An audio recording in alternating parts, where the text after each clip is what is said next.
In this video, I'm gonna show you how we can go from this to this in 3 easy steps, and it's gonna be much easier than you think. The first step is to analyze the room, understand what kind of background we wanna use, and therefore where we should position our camera and ourselves. Obviously, I want to use this background right here because it looks really, really nice. And then I need to decide where to position the camera. In this case, I'm using a 50mm on my Sony a7 IV, and I want to try to stay as far as possible from the background as long as I don't take these window blinds and also the white wall, which I don't like.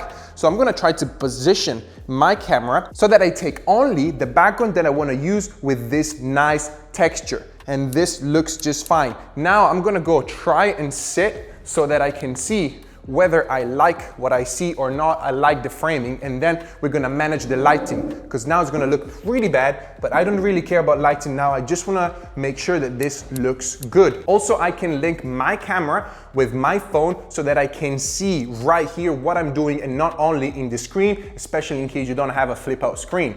So I can see that here looks really good, the framing, and I have one plant on one side and a floor lamp on the other side with another plant, but we'll take care of the background afterwards. The second step after we manage the right positioning is to add a key light and add in general a good lighting. The first thing that we need to do is turn off all the room lights that we have, because these are our enemies. They create unflattering shadows on our face and it just looks pretty ugly.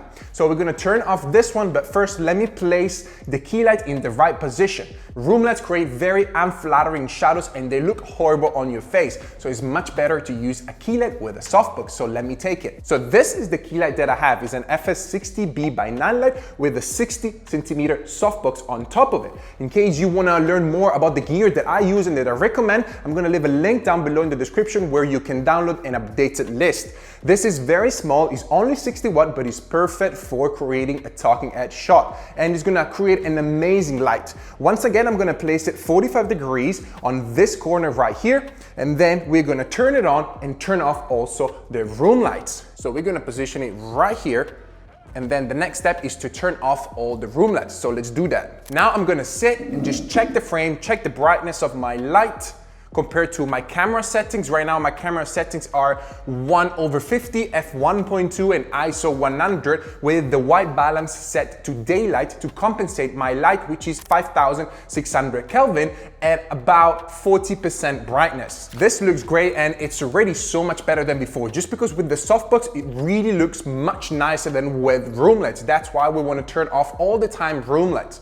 Now, I want to make sure that this one is as close as possible to me just before entering the frame. So I'm gonna make it a little bit lower. This is it. I think this is perfect. And now I just wanna make sure that I'm not too bright. I think this looks amazing. I'm gonna push it backward a little bit so that it doesn't enter the frame, and that's great. Now we have the last step, which is background design. I already placed all the items, finding balance so that we have a few plants on one side, a few plants on the other side with a bed lamp, so that we have this balance in the composition. So they're not gonna be only items on one side, but they're both sides kind of like same height as well. And we don't have any empty space.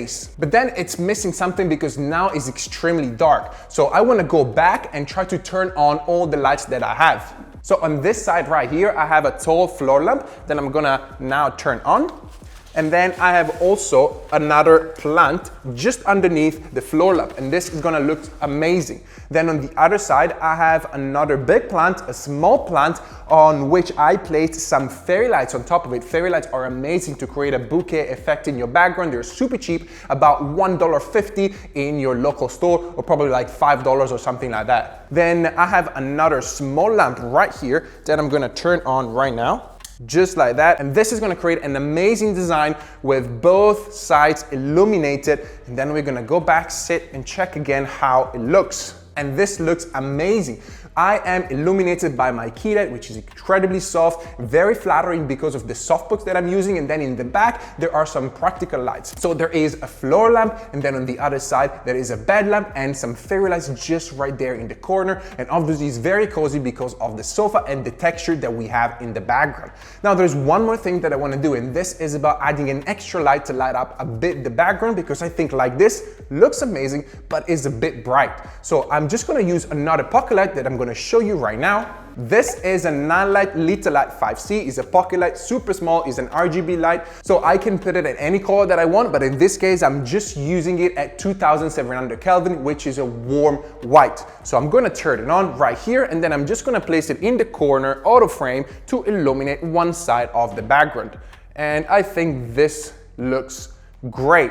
Then I'm gonna go sit down and see whether I prefer it like this or as it was before. And yes, I think this looks amazing because this part is a little bit more illuminated, is a little bit brighter, and looks amazing. Potentially, I could also add a laptop right here. I could also add another podcast mic in case I wanna have a higher quality audio, because in this room is a bit of it echoey, so it's not great audio, but overall, the frame looks amazing. In case you wanna know more about creating an epic studio in any room of your house, no matter how small that is, check out the link in the description, because inside my home studio blueprint, I teach you step by step how you can transform any room into an epic studio using loads of different materials, loads of different inspiration and method that you can use to look epic on camera. And in case you want to see another epic transformation, check out this video because I created 4 different setups inside the bedroom. I'll see you here.